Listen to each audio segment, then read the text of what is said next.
¿A dónde está papi?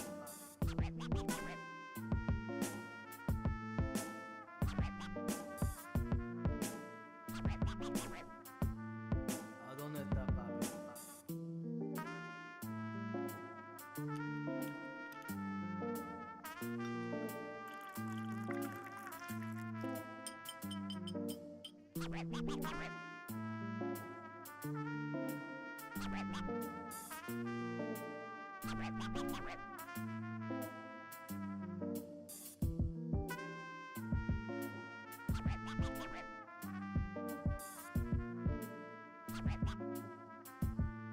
¿A dónde está papi?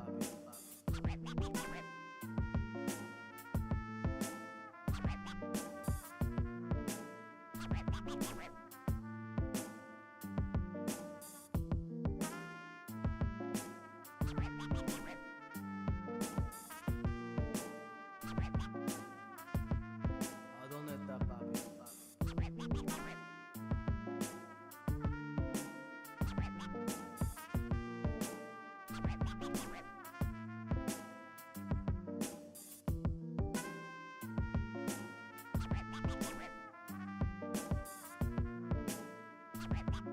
¿A dónde está papi?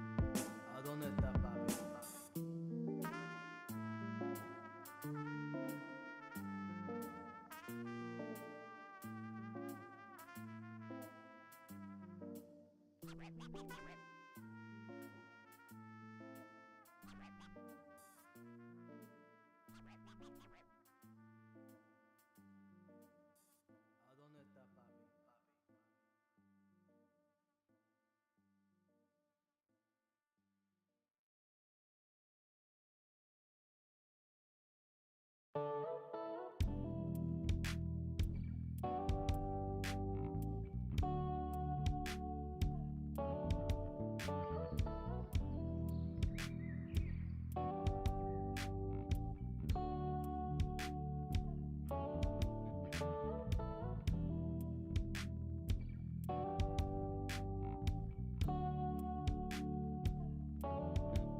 Welcome, welcome, welcome to the Monday stream. I hope everyone's having an awesome Monday. Welcome. Happy MLK Day. Quad Bennett, welcome. Heat, how's it going? Alio Afternoon. Michael Hassler, welcome everybody. Today will be a short and sweet stream. I mean, there is stuff to talk about. That's for sure.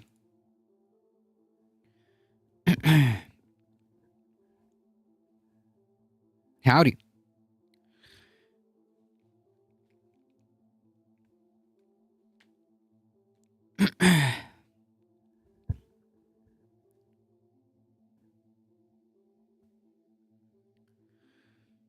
Charlie Kirk, the man tasked with convincing Gen Z to vote Republican, dedicated an hour of his show to trashing MLK and arguing that he was a terrible person who shouldn't have a federal holiday honoring his work. Yeah, see, I mean, like, who else is surprised that this is the kind of like attitude that these people would adopt? You know, the same people who, by the way, not that long ago attempted to, uh, during the whole like CRT thing, um, were quoting like Martin Luther King Jr. To counter the perceived CRT panic. Yeah. I guess they actually didn't care about that, didn't he? Didn't they? Charlie Kirk is a garbage person. I agree with that.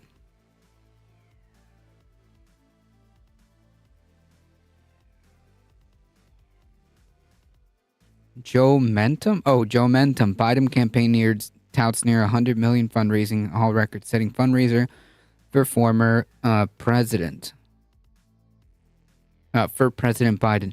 Yeah, we'll talk a little bit about that. I guess the question is like, who is giving him that money? Also, that doesn't mean that like yeah,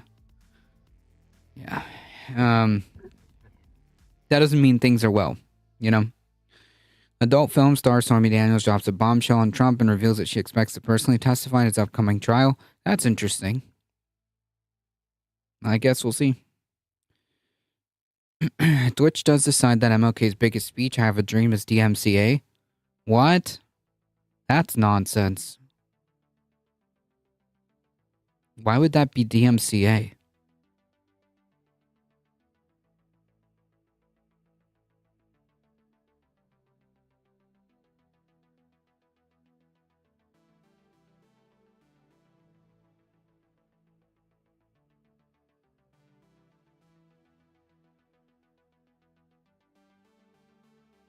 That's true. Well, that's unfortunate.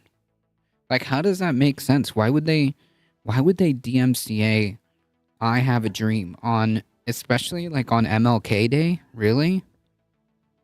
Just watch it for yourselves if you get the chance. True. In fact, if you want, you can put a link to it on the Discord.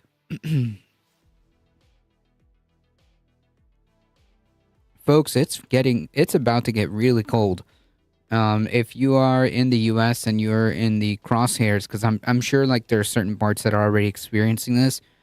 But if you are in the crosshairs of this winter weather, definitely definitely stay warm out there. It's gonna get cold tomorrow. At least for us, it's gonna be pretty cold. And this is, by the way, yeah, one of the reasons why this is happening is because of the climate crisis. We don't have the ideal scenario is a stable polar vortex, keeping that cold weather contained to where it's supposed to be. And unfortunately, because of the warming of the planet, it is destabilizing the polar vortex, and more of that coldness is drifting down south. So yes, you will see way higher than average temperatures, but you will get these like Arctic blasts that can reach most of the states.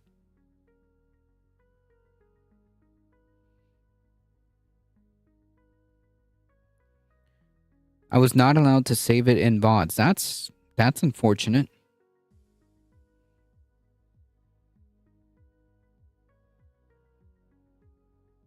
Well, that sucks.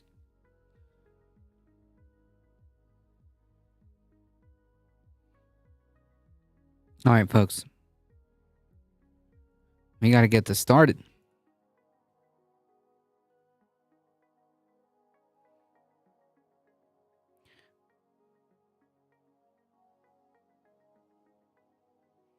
One day. Even if you vote and didn't pass away, it's worth it. Well, it's finally come. Today is the day that the Republican primary for president begins. Starting, of course, in Iowa with the Iowa caucuses. And in these final days of campaigning, Trump has now decided to turn on Vivek Ramaswamy. So I'm Okay. So obviously the Iowa thing is today. But I mean, like we all know that it's most likely going to be Trump, right? Like Vivek should just quit now while he's while he's behind. Yeah, true. Like honestly, all of these people that are still in the primary, I think like most of them, if not all of them, are there to are there to basically are basically hoping to are basically hoping for either something to happen to Trump where he's unable to continue, or maybe be in a position to be like a vice president or something. I don't know, because it doesn't make any sense, But anyways, MLK's Junior's I Have a Dream speech. I'll post this on the Discord because we can't watch it. Apparently that's deemed copyright.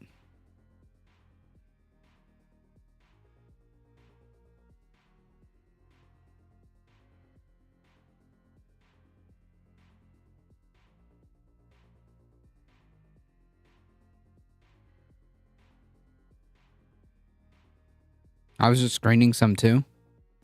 Don't Spielberg owns those? What? The rights to I Have a Dream? What? I have no idea, but I'm gonna say probably not. I have no idea. Here, I'll just put it in the general section of the Discord. That is a new rumor that Trump is tainted and will not be close to winning.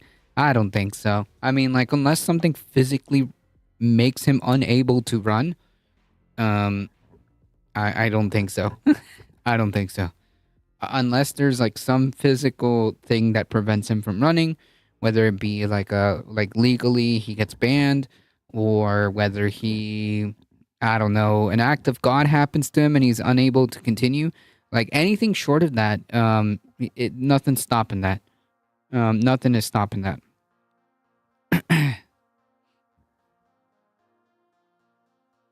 I'm going to get to some polling in what will likely happen in Iowa, and a few videos, including from Vivek, from an act of God happens to him is the nicest way to put it in. Hey, I gotta deal with TOS, okay? So you start to become very good at auto filtering, okay? Once you do this for a while, your auto filter to avoid like any type of potential, even remotely anything close to looking like a TOS violation, yeah, you start to get real good at doing things like that. Trump, from Ron DeSantis, but this is, I'll get to why I think he's doing this, but here's Trump on Truth Social a couple days ago now, saying Vivek started his campaign as a great supporter. Quote, the best president in generations. It's the best president in generations. Me, your favorite president. America's favorite president. etc. Unfortunately, now all he does is disguise his support in the form of deceitful campaign tricks. Very sly. But a vote for Vivek is a vote for the other side, quote unquote. Don't get duped by this. Vote for Trump. Don't waste your vote. Vivek is not MAGA. Oh, man. In 2017, the history of the copyright is complicated because according to this 2013 story, because the speech was not published in a traditional way, courts have ruled that video and audio of King's famous oration belongs to the King family and it's to its rights protector, London-based company MI Music Publishing, which is the largest music publisher in the world, because of a 2011 acquisition, yada, yada, yada. So it must be just the movie rights for an adaptation. No, I think the footage belongs to the King family. Um, and it's being protected by that company. Shayna Kinlock, welcome. Yo. Howdy. The Biden indictments against his political opponent will never be allowed in this country. They are already beginning to fall. MAGA. So a lot of, grammar errors. Also, like, just to like kind of piggyback off that True Social post, Donald Trump also made like the same point that I've been making. He basically said something to the effect of the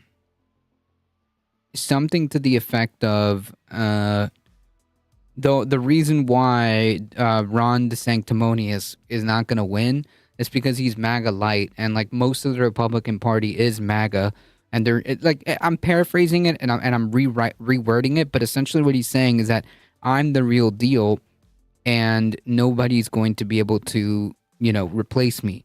I am the Republican Party. I am MAGA, and the Republican Party is MAGA. Gonna be lurking mostly because I'm driving to work. Well, I'm sorry to hear that, but I'm glad you're also lurking.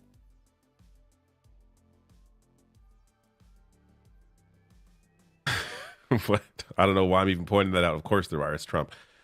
This this is an interesting turn, considering when we get to polling, Vivek is not really a threat to anybody. But this was followed up by this post that was this morning. A vote for Vivek is a wasted vote. And this is all caps. I like Vivek, but he played it too cute, quote unquote, with us. Caucus tonight, vote for Donald J. Trump, build up the numbers. In November, we must take our very troubled nation, a nation in decline, back. Yeah, this is about as like fascist talking points as it gets. A nation in decline. Yeah, this is pretty. Yeah. The radical left Democrats. From crooked Joe Biden and the radical left Democrats and thugs who are destroying it, MAGA. Yeah, this is a very. Excuse me, I'm sick again. Very totally normal and very hinged. Very normal and very hinged way of posting on social media.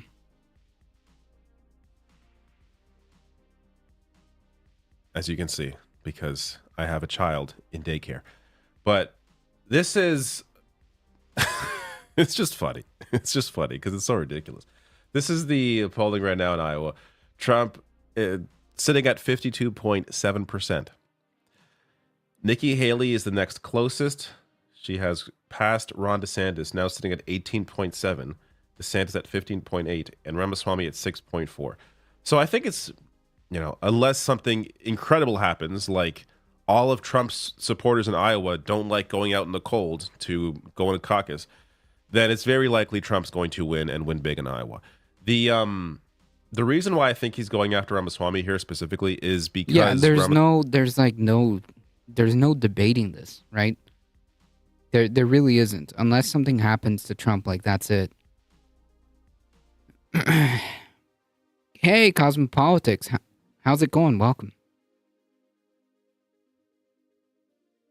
Trump on Ozempic gonna keep his numbers up too. I don't know what that means, but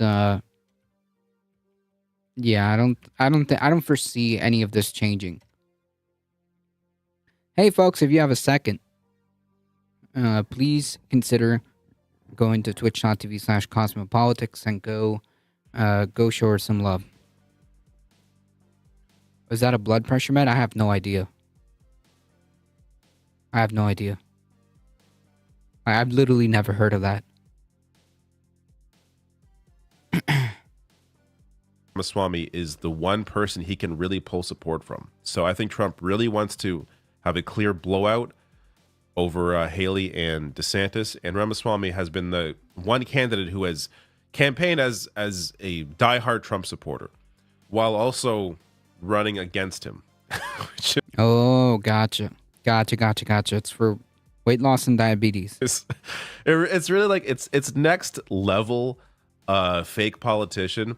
It's like it's one thing to pretend you care about certain issues, pretend you care about people and run on these things. It's another to say, oh, Trump is the greatest president we've ever had, while also trying to defeat him in an election. So, and we'll get to reactions from DeSantis because he touches on this to his credit. And I'll also get to Trump and Vivek reacting to Trump here. But it's important to remind ourselves of how unimportant Iowa is. Because back in 2016, many people forget this. Many people. Is it unnoticeable? A video he did with the pizza boxes had me noticing. I don't pay attention. I'm going to be very honest. Ted Cruz won Iowa in 2016. And then, of course, Trump went on to win everything else. But Iowa is really its own thing. And a lot of candidates focus a lot on Iowa because they think it's going to give them momentum into the future. And I guess to Cruz's credit, he was one of the last holdouts in the primary in 2016. But it doesn't mean a whole lot. And I'm saying this not because of Trump and his likelihood of winning, but it's, you know, let's say Nikki Haley surges to, I don't know, like 40% or something. It doesn't really mean a whole lot for the rest of the race. So even if there are some surprise results here, like say all of DeSantis' support goes to Nikki Haley and Nikki Haley jumps up, it's not really, it doesn't mean much in the grand scheme of things. Iowa, again, is its own thing. Yeah, also, it's not even going to be anywhere close. I mean, like, all of these people would literally have to pull behind, like, the next closest person, and even then, it's not going to be enough. Elio with the 19 biddies, thank you so much. I appreciate it. And even though I expect Trump to win it, don't be fooled by anyone else that may, you know, slightly close the gap with him here. So here is Ron DeSantis reacting to Trump throwing Ramaswamy under the bus. You know, I noticed that they that he threw Vivek. Yeah. He threw him under the bus. You know, it's like I've never seen a candidate run for an office and basically campaign for another candidate in the same race before, and that's what's happened. But the minute he wasn't useful, you know, they dropped the hammer on it. So that's just kind of the way. Yeah, and like and yet this dude was a super Trump supporter. Trump is only up by 7 in New Hampshire over Nikki Haley. Iowa is not New Hampshire or other states. Those are bigger. It doesn't matter. Be honest. Like the chances are, the most likely scenario is that Trump wins the nomination. I mean, it's being a deciding factor seems very weird to me. It's not a deciding factor at all. You're right. Way they are, but look, we're going to go forward as a party. We can go forward in a way that's focused on people's issues, that's focused on a great agenda for America, or we can go forward on a great agenda Trump. For America. You know, like make America great again. Yeah, dude, you're not gonna cut it. You're not Trump, and the far right cult members that have decided to go all in for Trump. They're not going to go with anybody else. That's just the way it is. Okay, you're dealing with a cult, which will be focused the 2024 election. Yeah, a new slogan: America first. On legal issues, on criminal trials, on convictions, on all these things with January 6th. And that gives the Democrats a huge advantage going forward. And I don't think that we want to do that. Why would we want to give them any advantage? All right, so Ron DeSantis here. Heat with 1 biddy, thank you so much, with the little snowman. I like that you can choose your own little emotes. Despite being a terrible governor, Florida, one of the worst states in the country with the high cost of living. It's a terrible state unless you're a wealthy bigot. But in terms of political strategy here, he is correct. Donald Trump, if he can nominee, it's going to be, I'm not saying Biden's going to win the election, but I think Biden has the best chance against Trump than he would against even Ron DeSantis or Nikki Haley. And that's because the anti-Trump vote is very strong. The vote for Biden is not very strong. It's incredibly weak, in fact. But a lot of Yeah, here's the thing that like here's the thing. How much of that anti-Trump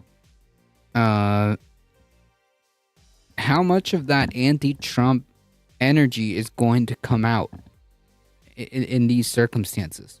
How much of that is going to come out? But will Trump win against his court cases? It doesn't matter. It's not going to stop him from running. And none of these court cases prevent him from running. None of these court cases will prevent him from running. In fact, it might even energize him because he's going to have to win the election. But we'll cross that bridge when we get there. We'll cross that gray area when we get there. Because, like, even it doesn't matter. He could be fined for $1,000 bajillion. Yeah. Nothing preventing from winning while in prison. Yeah, even if he did somehow go to prison, not gonna stop him from running. I mean, like, the Republican Party might kick him out. But who knows? I don't know. I don't know. I honestly don't even know. I don't even know how that's gonna play out, assuming that he gets convicted. Is he even gonna go to prison? I hope so, but I just don't know. We've never had this come up as a country. Well, Trump is arrogant and wants VP pardons for Trump's crimes. I suppose, but it's not going to stop him from running. He's a man-child, no offense to children. people will come out and vote for Biden anyways because they don't want Trump to be president again. If Trump is on the ballot, then at this point, and Biden's still the Democratic nominee, at this point, I think it would be close to guarantee win for Republicans. But Trump brings the whole thing down for the right. Now, that said, we're not in a world where Trump supporters are motivated by anybody else. Like, if we were in a world where they were motivated to vote for, Ron DeSantis or Nikki Haley, then, that scenario would play out the way it would play out. Democrats would lose for sure. But if Trump is taken off the ballot for a different reason, there's no guarantee that the Trump voter is going to come out and vote for a DeSantis or a Haley in 2024. But, in a hypothetical world where Trump voters were not part of a cult, it's very likely that Biden would have no chance in the election. But I want to get to a reaction here from Vivek as well, since, again, Vivek's been a massive Trump ass-kisser. Here he is on Fox News reacting to Steve Doocy bringing up the fact that Trump has now gone after him. Why do you... VP Harris could be the front runner. Please, God, no. Please, no. Okay? Please, no. Okay? I hope not. Listen, it's already bad enough that, Biden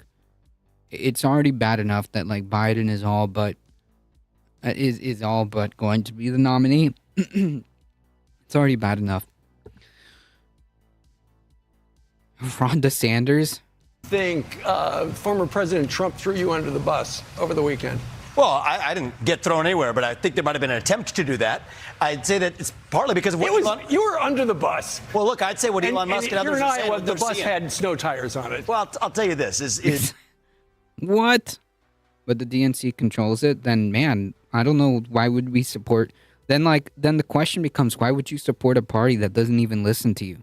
Why would, if the only answer is why can't we get better candidates? If the only answer response is but the DNC controls it, then why are we even bothering with this party? Does that make sense? If the only thing that if the only answer to why can't we get better candidates is well, you have no choice in this. It's but the DNC controls it. Then man, that's not a very good argument.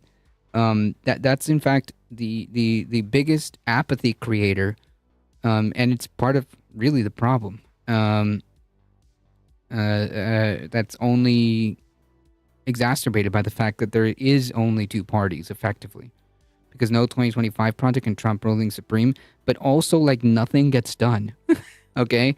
Like the idea that the only thing that like we need to pay attention, like the fact that the only selling point is that you're not the fascist is like, I don't know. I don't know. I mean, it's important to defeat, it's important to defeat like the fascists, but like also do stuff, you know? Like why can't we get better candidates? Why is it so difficult? Why is it so difficult to get a response from the party that supposedly wants our vote? Does that make sense? I think that's a better way of asking it. I think that's probably a better way of framing it. Why can't we get a better response out of the party that supposedly wants our votes?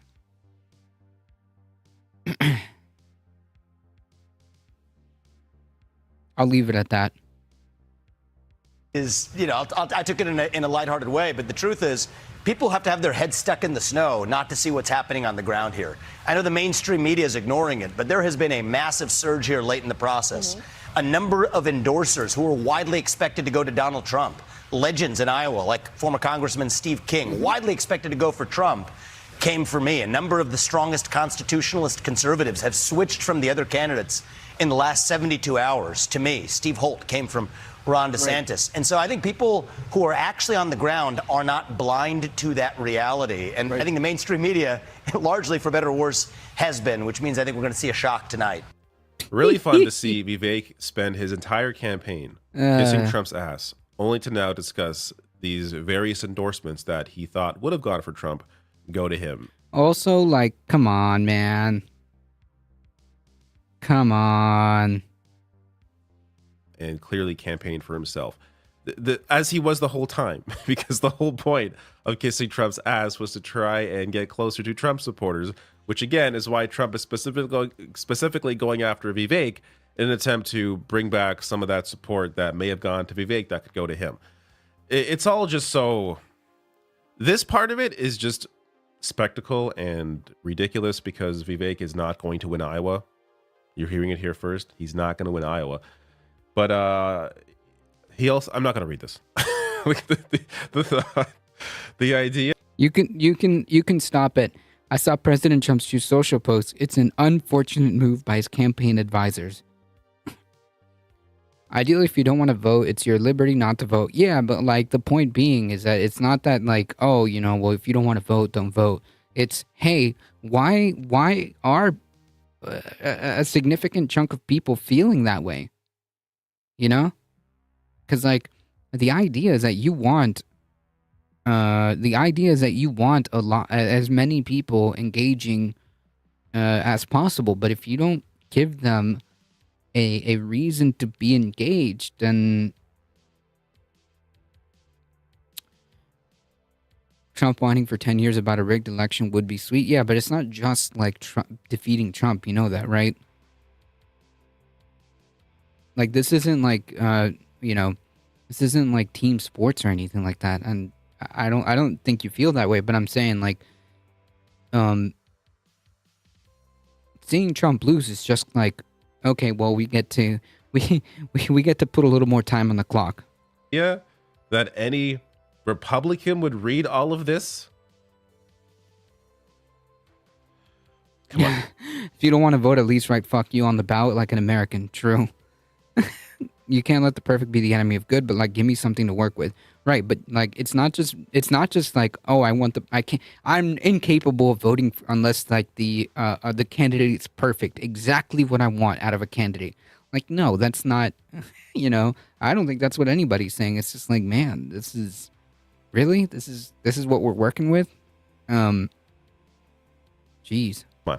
So why would I read this if, you know, even the voters in Iowa would not waste their time reading all of this? But he essentially goes on to discuss how much he loves Trump, all the defense he's done for him, and, you know, blah, blah, blah, blah. And it's not worth reading this on air, but you can go and read that yourself if you really care to hear a politician be a politician. But last thing here, I want to show you, that's a great screenshot, Trump, what Trump's argument is for voting for him. And this is fantastic. So if you want to save America from crooked Joe Biden, You must Well, I'm glad Clinton isn't running, and I'm glad Obama isn't running. But yeah, and even AOC and Bernie aren't perfect. go caucus tomorrow. The first step. Really the first step. We got to do it. We got to do it big. You got to get out. You can't sit home. If you're sick as a dog, you say, darling, I got to make it. Even if you vote and then pass away, it's worth it. Jesus Christ. Not a cult, by the way. Not a cult. Listen, if your last dying act on this earth is voting for me, then you did a good then you did good, okay? Bernie's been rather disappointed, but he'd not allow for this genocide to continue. I'm confident. Well, I mean, because of public pressure, I think because of public pressure, I think Bernie is singing a slightly different tune. So it just means that we need more public pressure. That's what it means. It means it's working. If you're sick, if you're just so sick you can't, darling, I don't think. Get up! Get up! You get up, you vote. Yes, darling. Even if your dying act, okay? If you have one last thing that you can do before dying is to go vote for Trump, okay? Not a cult, by the way. Ultimately, we know who calls the shots, right? Right, Polly? This is why people like Trump. I'm not saying they should like him. In fact, they should not like him. You can like him as a right-wing comedian and not think he should be president or be in control of anything. We saw him try to steal an election. He's a terrible human being. He was a terrible president for 4 years, even before the election stealing attempt. He's not a good person, but he comes off as likable. He can be funny. You know, this whole, listen to the crowd reacting there, and the whole thing about, oh, we know who calls the shots in the house. You know, it's your wife. Like this is just, he comes off as an affable person. And this is why he still has support, especially, this is most important, why he has support with people who would not normally vote. He has the appeal, that wide appeal to typical non-voters who just hate politicians, even though Trump is a quintessential corrupt politician. He plays it off. He fools enough people to think that he's your average billionaire. So it's incredible to see his how long lasting his support has been throughout everything, throughout all the illegality, throughout all of his lies. Remember, he was going to solve healthcare. He had a whole plan ready. What happened to that? None of that matters to his diehard supporters. They just like him as a person. And they're also racist, but that's, a whole other part of it. So I am curious to see what the end result will be in Iowa. I, of course, expect Trump to win the state, but will Nikki Haley come out as the clear second place, and will that give her momentum going to the future? Will Ron DeSantis shock people? I doubt it. I think a couple of people are gonna drop out after this. Okay.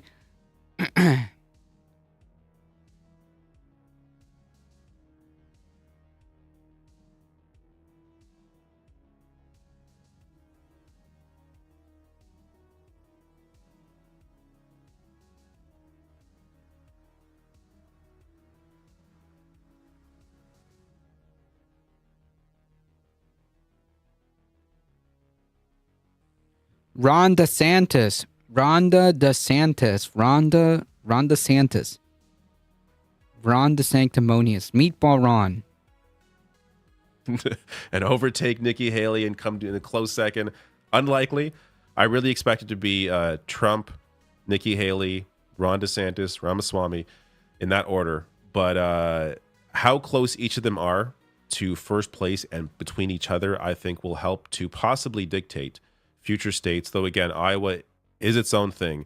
So if Nikki Haley or someone else hops up to you like a really close second, don't expect that to last throughout the primary. We shall see. I wonder when the results are going to start coming in. Yeah.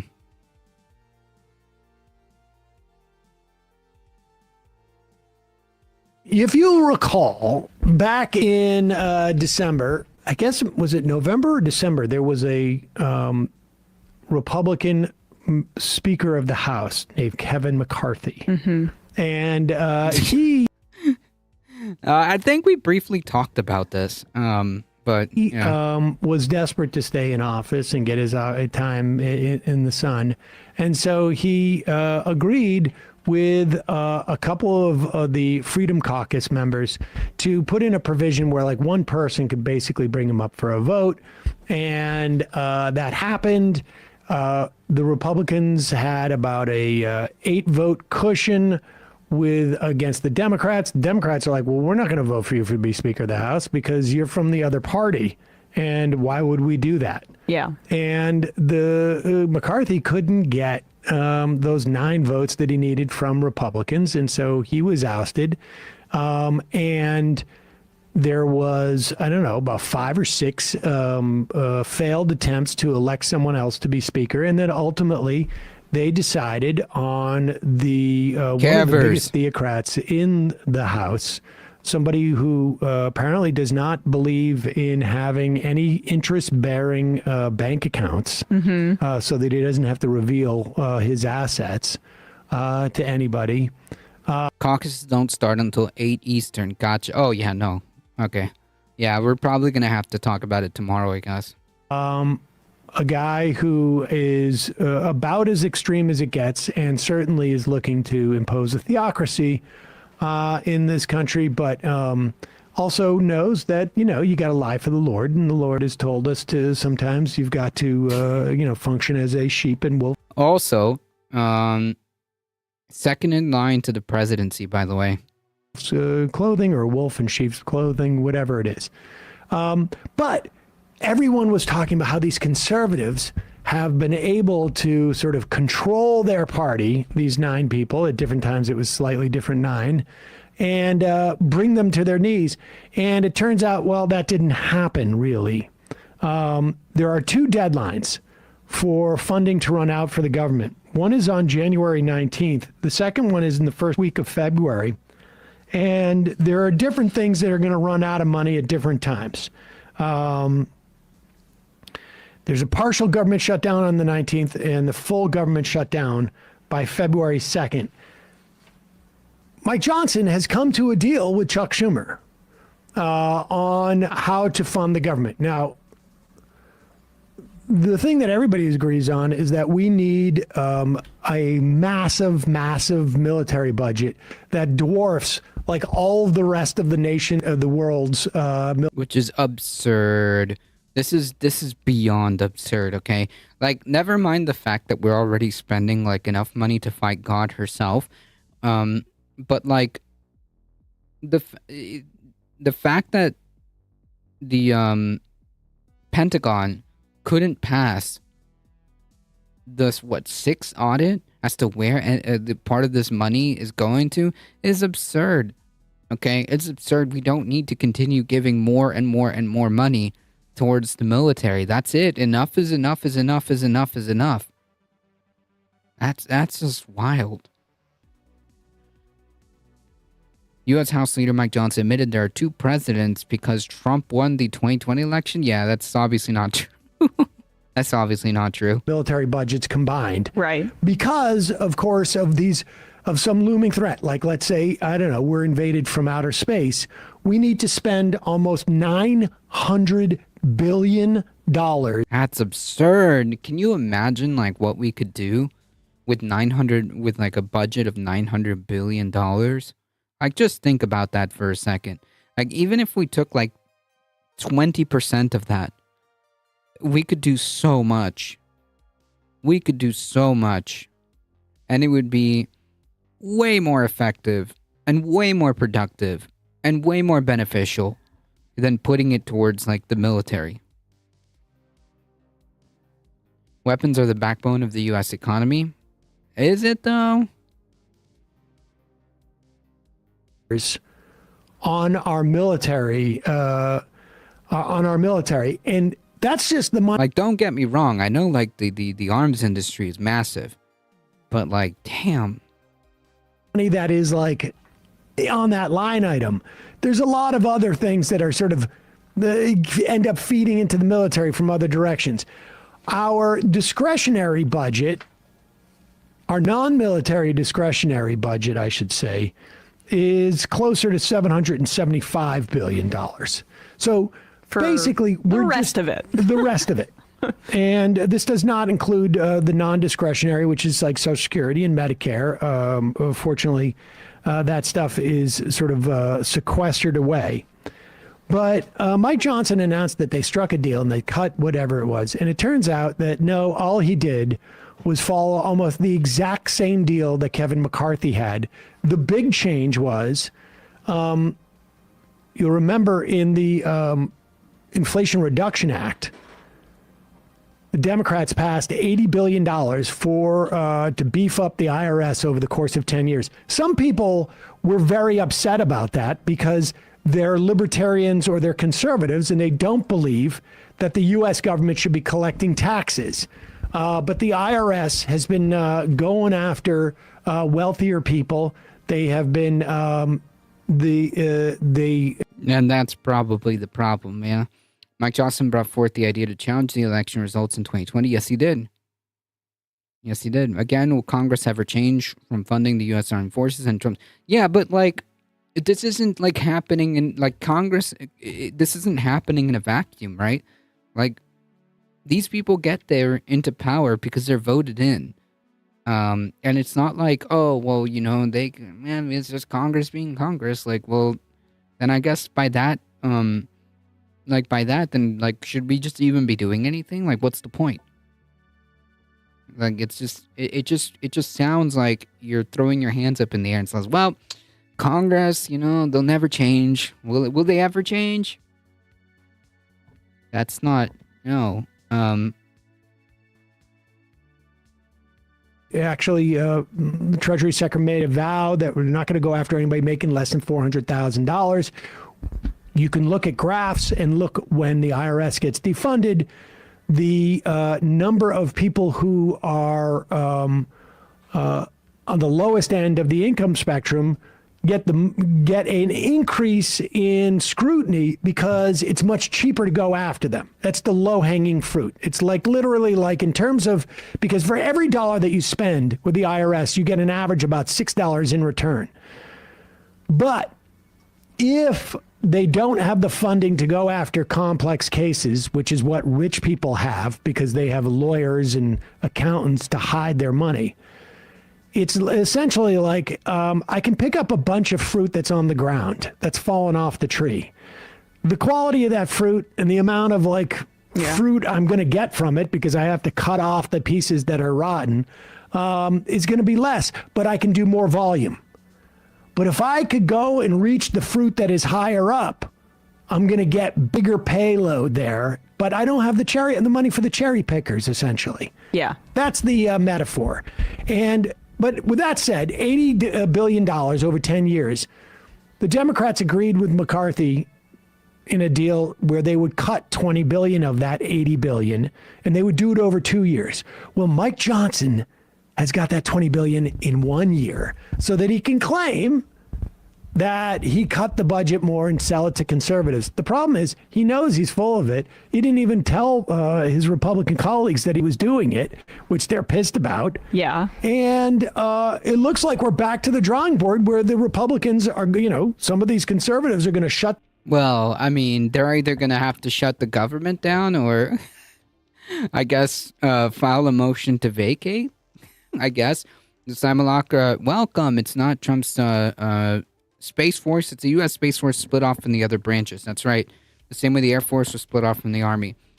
That's right. That's why Biden needs to use the bully pulpit. He was supposed to be the one that, he was supposed to be the one to make deals. Supposedly. He was supposed to do a lot of things. But Trump loves to mention how he rebuilt the military. Space Force is the U.S. Armed Forces, but Trump pushed for it. Yeah, I guess. But it's the U.S. Space Force. Down the government After all that, they got nothing of what they wanted. Can I read you this quote from Punch Bowl? According to Jake Sherman of Punch Bowl, this is from a very well-connected House Republican. Significant concerns growing about Mike's ability to jump to this level and deliver conservative wins.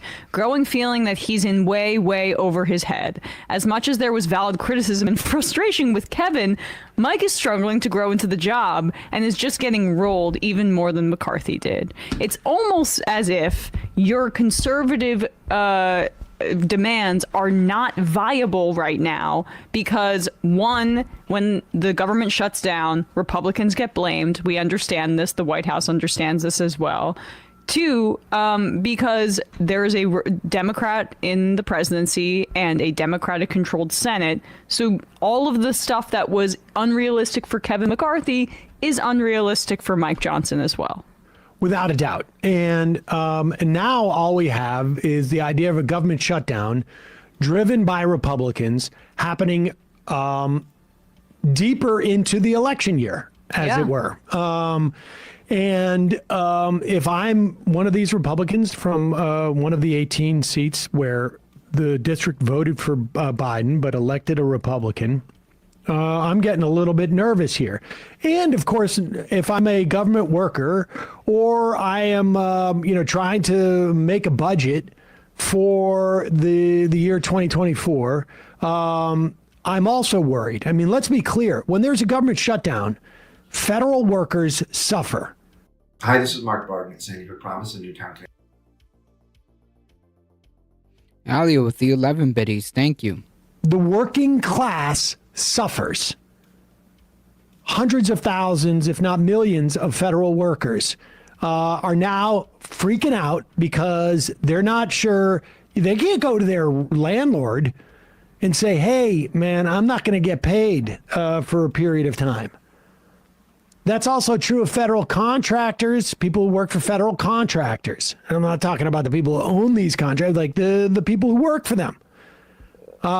There's all sorts of fallout from this, but you have a bunch of nihilists who are, in that government. And, it's one thing if you're trying to leverage it so that maybe we don't spend $900 billion on weaponry, which none of them are interested in cutting whatsoever. It's like literally almost like an embarrassment for the Pentagon when they ask for a figure and then all the politicians come back with, you know what? You need about 10% more than that. So this is the situation. It's not getting the attention it was getting, before, I think in part because the press sort of moved on from that story, but we are 7 days out from that next government shutdown. And then we are 2 weeks out from the full government shutdown. So this is going to be increasingly more of a story, and we will talk about that. And I'm just being informed on the IM. I don't know if this is true. I got to double check on this. But it wasn't just Yellen promising to go after folks under 400, not to go after folks under 400,000. It was literally written into the legislation. And I'm pretty sure I remember, I don't know if it was Biden, but I'm pretty sure I remember somebody talking about this. Or either it was some speech or I was reading the thing itself. One of those. I mean, it's not surprising. Yeah. They run that agency like what it does, and they want to show that they get returns for their essentially their investment, and their returns are going after wealthy people who have very sophisticated ways of hiding how much money they owe in taxes. Do you think a wealthy person is going to sue and say you're discriminating against me because I'm wealthy? I don't know if you can sue the government on those grounds. No, I don't think you can. Sam's right. I don't think that works. I mean, you could try. Just because you can does not mean that legal endeavor is going to work out for you. I don't know that the Koch frankly, brothers do a lot of when they will support different constitutional things for minority rights, and if you dig a little bit deeper, they mean like the ultra rich. Oh yeah, minority. Oh yeah, there may be something. expert dog kisser, are you saying we could bankrupt defense contractors by shutting down the government long enough? I mean, probably. But you would also be, simultaneously making sure that kids don't get lunch or health care or daycare. You would. They have a bit more of a war chest to try to last that out than. Let's put it this way: they would be the last people who are bankrupt when you're done. True. They would be the last people, and then they would also figure out a way of like protecting their shareholders' value. Yeah, you can't deal with them without taking over the government. True.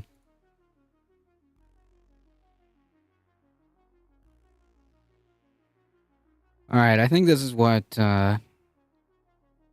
you were talking about earlier. Quote, he's a bad guy. Charlie Kirk attacked MLK Jr. in preview of TPUSA's new anti-MLK platform. Are we going to get like an actual video? Reacting to a Wired article covering a recent comment critical of Martin Luther King Jr., Charlie Kirk announced on his Thought Crime show, oh God, that he would be attacking the civil rights icon, and his Turning Point USA organization would be dropping all merchandise and tweets celebrating MLK holiday. Right. Which again, these people were literally saying that we're literally quoting MLK not that long ago. Kirk and his crew are encouraging MAGA Republicans to abandon the ideals of MLK and lobbed the following attacks during the podcast against a preacher who delivered the famous quote, Kirk mocked reverence given to MLK in his work, calling him some holy figure. Kirk made a remark mocking the reverence and respect given to MLK in his work, calling the civil rights icon some holy figure. He said he's a bad guy. Kirk acknowledged he called MLK a bad guy and said his statement is true. Question mark? Kirk said he was wrong to call MLK a hero and a civil rights icon in the past.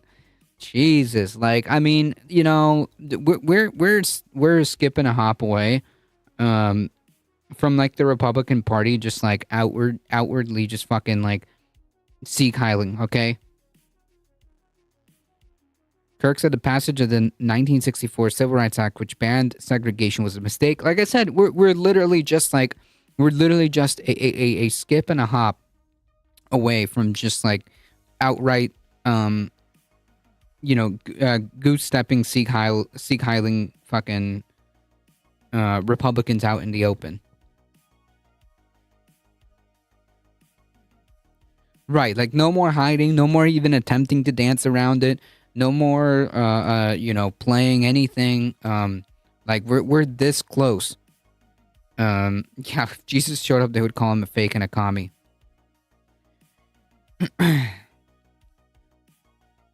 On Sunday, congressional leaders brokered a $1.66 trillion spending agreement to keep the government doors open in 2024, including the $886 billion in defense spending, and $772 billion in domestic non-defense. Yeah, that's what Sam was talking about. But the deal doesn't mean the federal government won't shut down. The plans must be passed by the full House, Senate, and make it to President Biden's before the deadline in less than 2 weeks. Which, again, I don't know how likely that's gonna be, depending on whether or not the far right is going to step in and block that, or it's just going to be, a non-starter for the Democrats in the Senate. I don't know. Kirk acknowledged he referred to the passage of the 1964 Civil Rights Act as a, quote, mistake. Kirk said the legislation banning segregation caused a refounding of the United States. Oh, man. Kirk confirmed during TPUSA that he is no longer selling MLK merchandise. Kirk confirmed that, due to the fact that their crowd is more open to racism, and that they don't need to pretend and parade around MLK, that they will no longer be selling merchandise and disparaging the civil rights icon. Kirk announced Blake Neff, who resigned from Fox News after racist comments surfaced, is now director of MLK history at the Charlie Kirk Show. Yeah, phenomenal stuff. Like, I mean, this isn't even, there's no dog whistling here. It's just straight racism. Okay, like the only thing we need now is just like to Kirk and the rest of his cohorts just start showing up in like fucking in clan outfits, you know.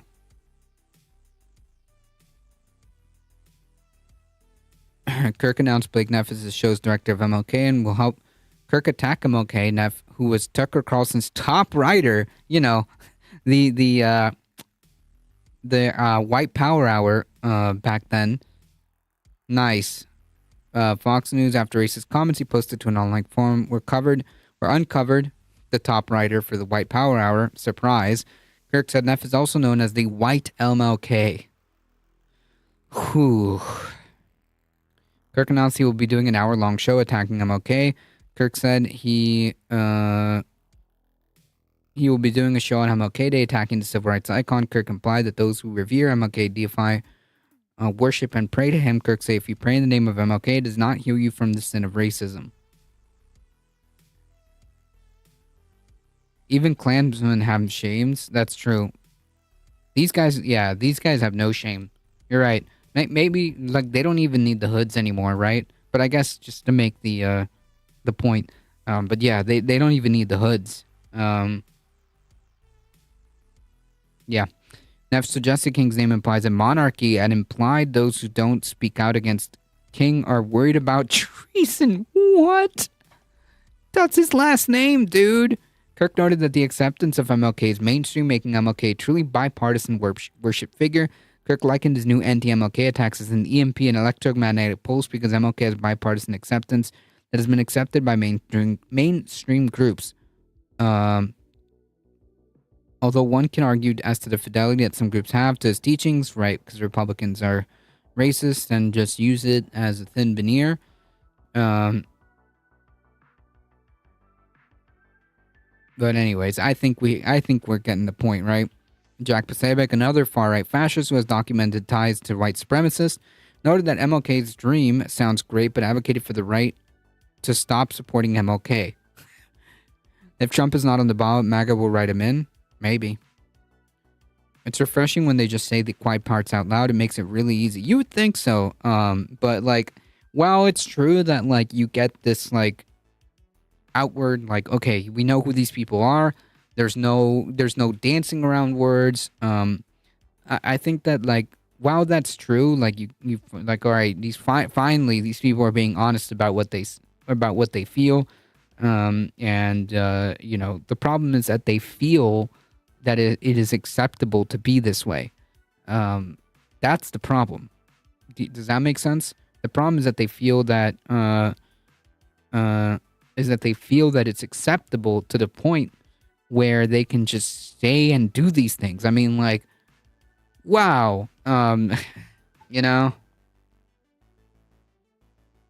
I said, we're a skip and a hop away from just like outright like Sieg Heiling fucking Republicans, and that being the mainstream like Republican Party, right? Like this guy is huge, by the way. Like the fact that he has like, it's not just his podcast. He's a big figure in the Republican, status quo.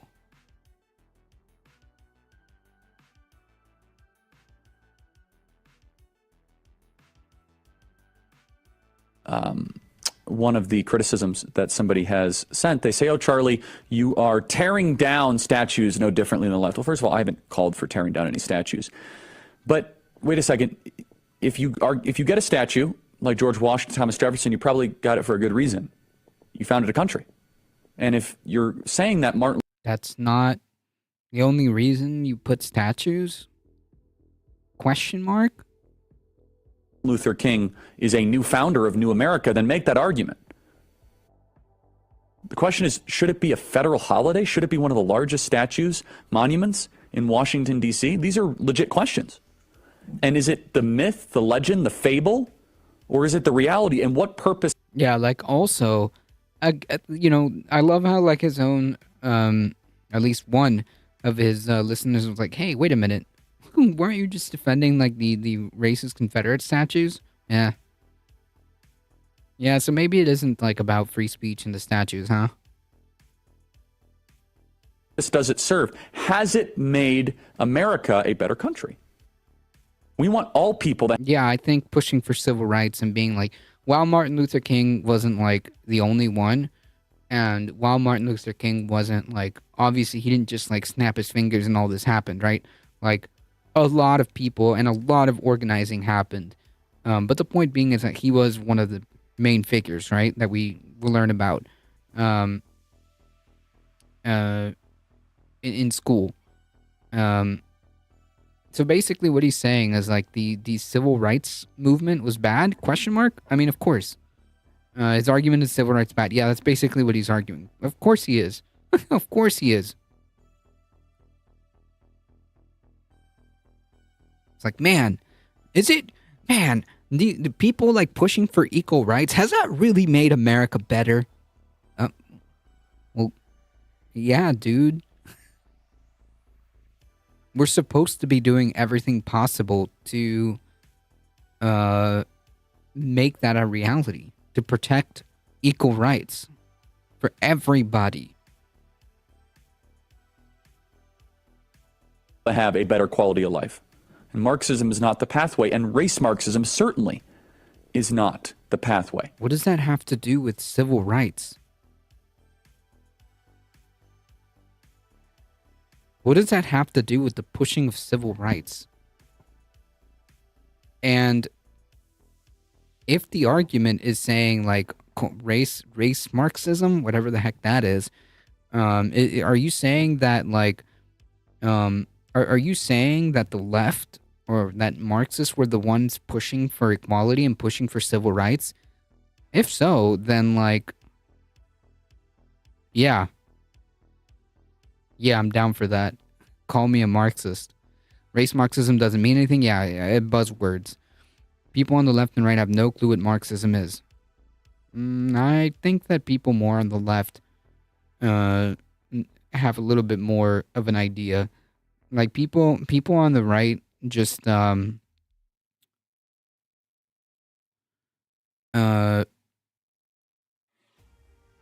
people on the right literally just make up stuff.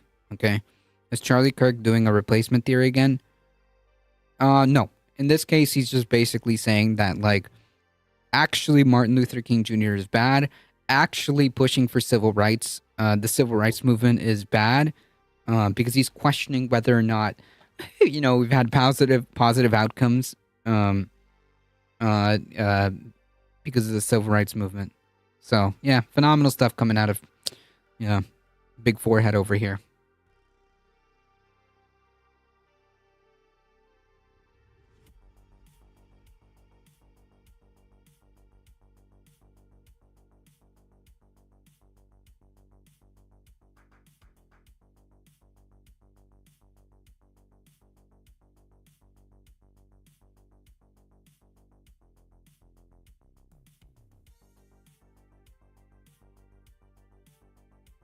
You talk to a Uhura from Star Trek to stay in the show. He needs a statue. True.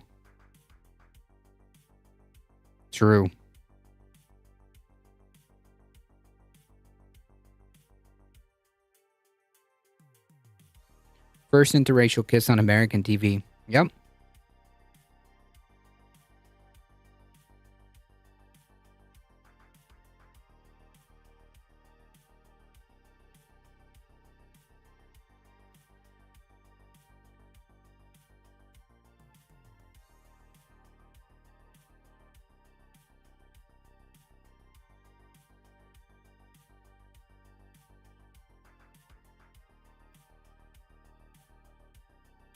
Just because MLK wasn't the perfect victim doesn't make him the bad guy. Yep.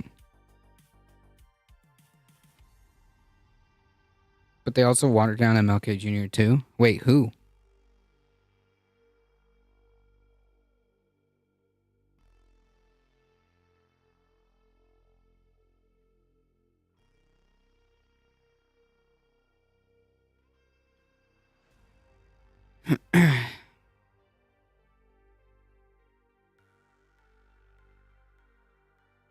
Okay.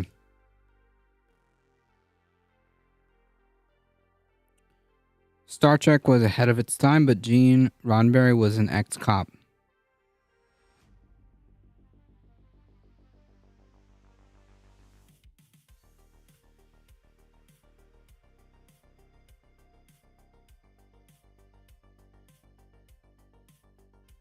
We are using. Oh, Jesus.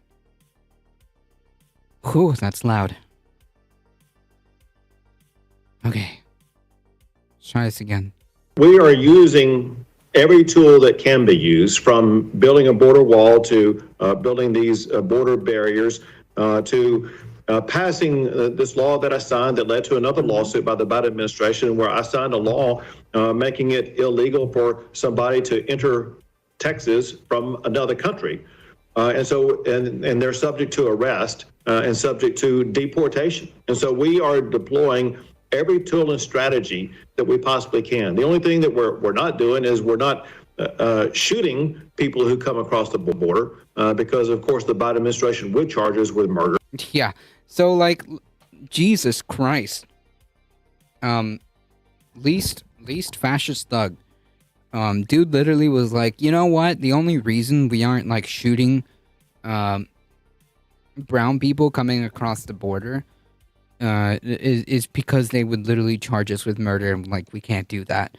But anything else, anything else that came, and, like, again, this is kind of a precursor to the story we're going after. This dude needs to be freaking investigated. Jesus Christ.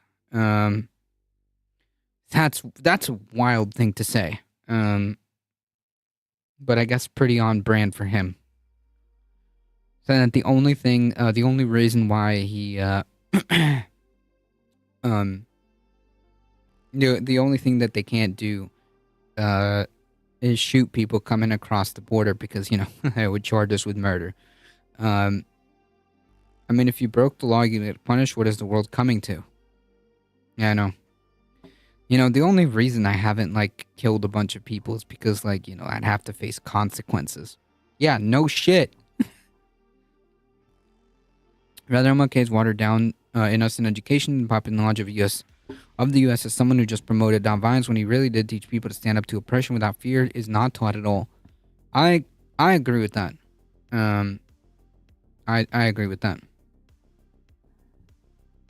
Like, honestly, my education in here, we just basically, like, I don't know if it's just curriculum, if it's done on purpose, the time constraints, or maybe a combination of all those things. But, like, basically, like, they taught us that, like, oh yeah, like, by the way, during the 60s or 60s, 70s, like, this civil rights movement happened, and, like, Martin Luther King Jr., he did, like, a famous speech and argued for equality for all, and yeah, cool, next chapter. Like, it was very watered. Of course, I'm paraphrasing it, but, like, it was watered down. That's for sure. I think I was in the Rational National Discord, and someone was saying, like, Martin Luther King Jr., like, didn't do this by himself. There's, like, a lot of other people and, like, a lot of organizing that went, into this whole thing, obviously. That's the case to do the civil rights movement. It was a pretty big movement. It wasn't just Martin Luther King Jr. all by himself doing this. And that person even mentioned a name that I've never even heard of. I was never taught any of this. America's the most propagandized country in the world. Of course they'd water him down. Makes sense. The Biden administration warns it will take action if Texas does not stop blocking federal agents from the border area, which, by the way, I believe a mother and child have died because of this. The Biden administration on Sunday demanded that Texas officials stop preventing federal border patrol from entering a section of the U.S. southern border commandeered by the state National Guard soldiers last week, calling the actions clearly unconstitutional, according to a letter obtained by CBS. CBS News, if the Texas National Guard does not heed the Biden administration's demand and cease its efforts to block Border Patrol's access to the public park and the border town of Eagle Pass, the Department of Homeland Security will refer the matter to the Justice Department and will explore other options. Jonathan Mayer, the top lawyer at DHS, warned in his letter to Texas Attorney General Ken Paxton. Meyer said that the Texas abrupt move last week to seize control of Eagles Pass Shelby Park, an area where the Border Patrol used to inspect and hold migrants, had impeded the federal operations to apprehend migrants and rescue those who may be in distress. He cited the drowning of 3 migrants, a woman and 2 children. Okay, so this is what I was talking about. It was a woman and 2 children on Friday.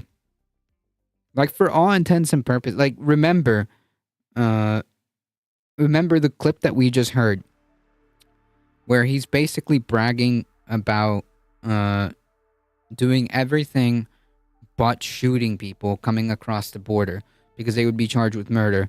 And now, like, because of the actions that this dude's taken, effectively 3 people have died, 2 children and, a woman, presumably the mother. No clue.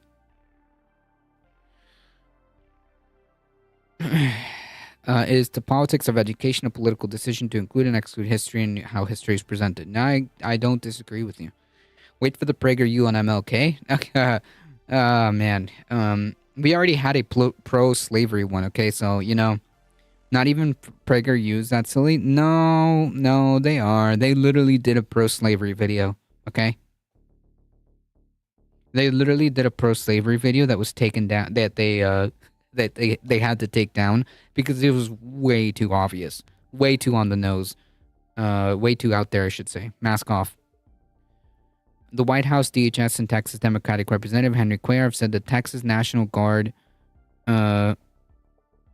soldiers blocked Border Patrol from attempting to render aid to the migrants on Friday. Oh, sorry, where I was going with this. Yeah, so, for all intents and purposes, he did kill those people. I don't know if I already mentioned that.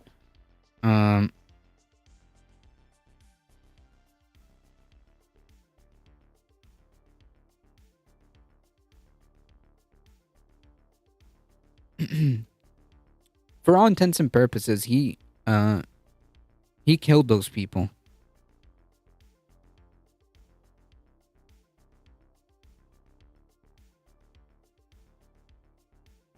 What's way too far today may not be tomorrow. Yep, that's true. That's true. Yeah, like for at the time for them, it was way too much, so they had to take down that video.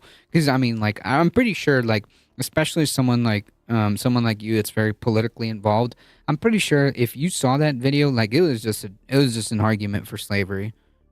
Okay, it was like some like warped, like, lost cause nonsense, and like pro Confederate argument. Betty claims to be a Christian too. Who, Abbott? Absolutely. He's a theocrat, is he not? I'm pretty sure he is. I'm pretty sure this dude's like a really big theocrat. The White House, DHS, and Texas Democratic Representative Henry Cuellar said the Texas National Guard soldiers have blocked Border Patrol agents from attempting to render aid to the migrants on Friday. On Sunday, the Texas Military Department, which controls the state National Guard, disputed the claims, saying 2 of the migrants had already drowned when Border Patrol requested access. Wait, so why didn't you freaking help them, even if that's true? Even if that's true, so, like, these people are just, like, looking at these people drown?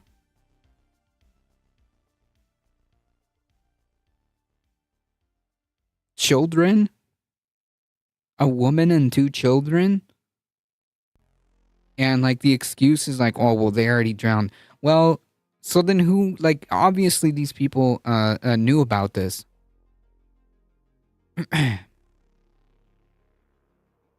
So yeah, for all intents and purposes, they did kill those people. Remember when misspelling potato was a reason not to vote for somebody? Pepperidge Farm remembers. The department has not denied barring Border Patrol from entering the park. Texas' failure to provide access to the border persists even in instance of imminent danger to life and safety. DHS gave Texas until the end of day of Wednesday to relent. Quote, if you have not confirmed by the end of day, January 17th of 2024 that Texas will cease and desist its efforts to block Border Patrol's access in and around the Shelby Park area and remove all barriers to access to the U.S.-Mexico border. We refer the matter to the Department of Justice for appropriate action. We may consider other options available to restore Border Patrol's access to the border. CBS has reached out to Texas Attorney General for comment. Texas has said its move to seize control of Shelby Park and ban federal agents from the area through armed soldiers, fencing, and razor wires designed to deter unlawful crossings by migrants. It's the latest flashpoint in a years-long political and legal feud over the U.S. border policy between Governor Abbott and President Biden. Over the 3 past years, Abbott has taken unprecedented and controversial steps in response to what he has deemed to be a lackluster effect by Mr. Biden to contain a record level of migrant crossings. Under his direction, Texas bussed tens of thousands of migrants to Democrat-led cities, arrested thousands of migrant adults on trespassing charges, and fortified the Rio Grande with razor wire and floating barriers. Again, on paper, the immigration policy between Biden and Trump isn't really that much different, okay? But Texas' effort to physically block federal agents from processing migrants in a public park that covers roughly 2.5 miles of the U.S.-Mexico border is arguably the state's most drastic action yet. In his letter on Sunday, Meyer noted the federal government is the one tasked with regulating immigration, including the inspection, processing, and arrest of migrants who enter the U.S. without permission. Texas' seizure of Shelby Park is obstructing federal officials from carrying out these obligations. Quote, state law cannot be applied to restrain federal agents from carrying out these federally authorized activities. Meyer also noted that some of the areas Texas had commandeered sit on federal land. He said a 2015 agreement between the city of Eagle Pass, which oversees Shelby Park, and Border Patrol guarantees federal agents access to the park's gates. Some of the barriers used by Texas to seal off the park are owned by the federal government.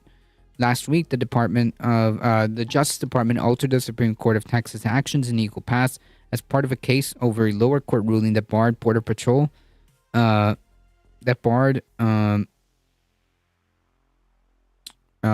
Patrol from removing the razor wire the state has placed along some sections of the U.S. southern border. The Justice Department is asking the higher court to suspend that ruling, saying it prevents Border Patrol from processing and rescuing migrants already on U.S. soil. Yeah, I mean, this is just horrific, and it's pretty disgusting. I think the Biden administration needs to be more heavy-handed in this case, because if the federal government has the authority to regulate immigration, why is Texas why is the federal government allowing Texas to even act this way? This is absurd. This is absurd.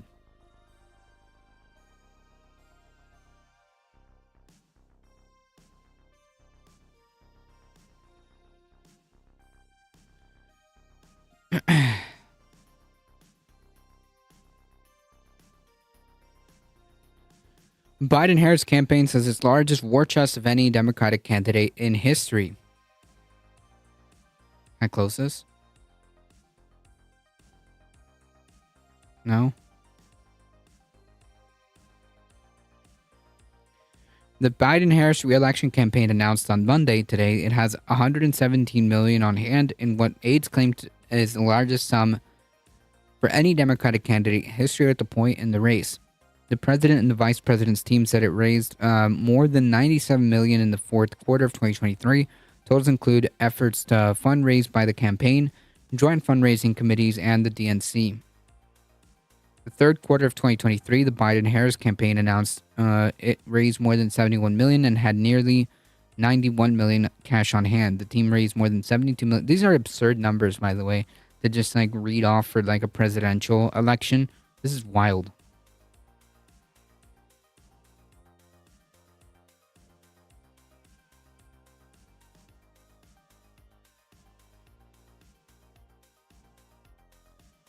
The team raised more than $72 million in the second quarter of last year with $77 million in cash. The campaign early Monday stressed grassroots fundraising efforts in the fourth quarter and hailed the fundraising haul as a historic achievement. The historic haul, proudly powered by strong and growing grassroots enthusiasm, sends a clear message. Team Biden-Harris coalition knows the stakes of this election is ready to win in November. Are you, though? Said Julie Chavez Rodriguez, the Biden-Harris campaign manager, in a statement announcing the numbers. Across our coalition, we're seeing early sustained support that is helping us scale our growing operations across the country and take our message to communities that will determine this election. The announcement comes hours before the start of the Iowa caucuses and 2 weeks ahead of the filing for deadline for candidates. Most GOP presidential candidates have not released their quarter for Q4 fundraising numbers yet. Yeah, I mean, the question is whether or not they can get people out to vote, right? The Biden-Harris campaign said 97% of donations of fourth quarter were less than 200, an average of 41.88. That's strange. Since the campaign's launch, aides said 1 million supporters have made contributions, more than 2.3 million total contributions. The team also noted that the 2020 campaign, 1/3 of its donors are new.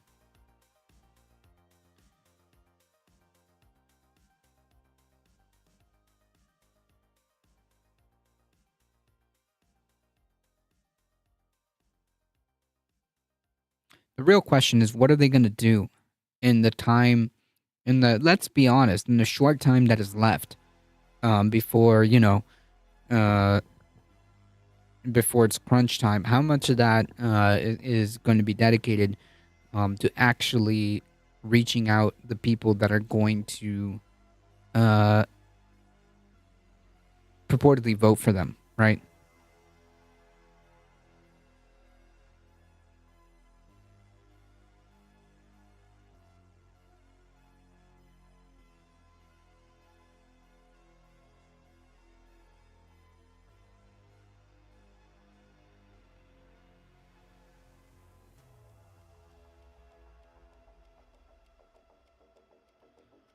All right, folks.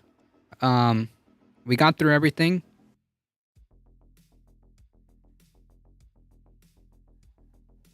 Pretty smooth. Tomorrow we'll be back. Tomorrow we'll be back full steam ahead. If you enjoy the content, don't forget, still early, lots could happen yet. Yeah, I suppose. My counter argument to that is always, the point being is that the way the situation looks is not great.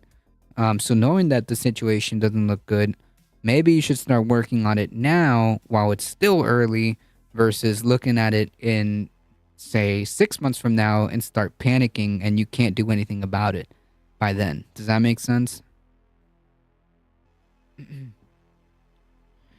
Thank you all for joining. I appreciate it. Thank you for all the biddies. I appreciate that. Thank you. Thank you, Alio and Heat. Thank you for the follows. Thank you for the subscriptions. You guys are what makes this channel grow. Don't forget, hit the follow button. Subscribe on the YouTubes. Spread the word far and wide. We're here Monday to Thursday, 5 p.m. Eastern Time. We'll be back tomorrow. Thank you, Heat. Thank you, Michael Hasser, for modding the chat. I appreciate you guys. No one thought Trump would win at this time. Yeah, but I don't know. I think we're looking at a completely different field, a different playing field, than 2016 when you had an out of, what people thought, what all these pundits were saying. That's like, oh, this guy has no chance. I don't know. Maybe 2016, but this is a different story. Is what I'm trying to say. It's Jover. Later. Thank you for stopping by. I appreciate it. Thank you. Thank you guys for hanging out, folks. Don't forget to do the social media stuff. I appreciate y'all. Thank you guys as always. Please stay safe. Please take care of each other. I love you all, and I hope to see you guys in the next one tomorrow. See ya.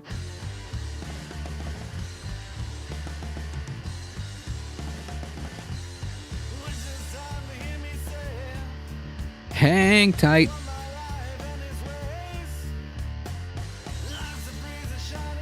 Good evening. Stay warm, everybody.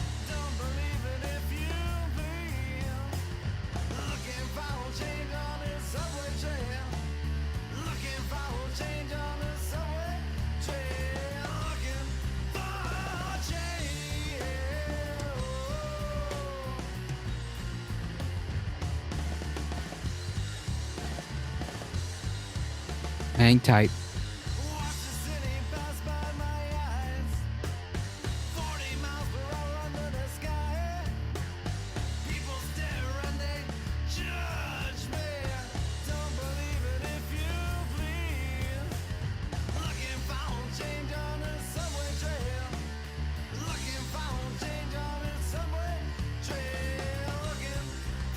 All right, folks, hang tight. We're heading out in 5, 4, 3, 2, 1. Thank you for the 8 biddies. I appreciate it.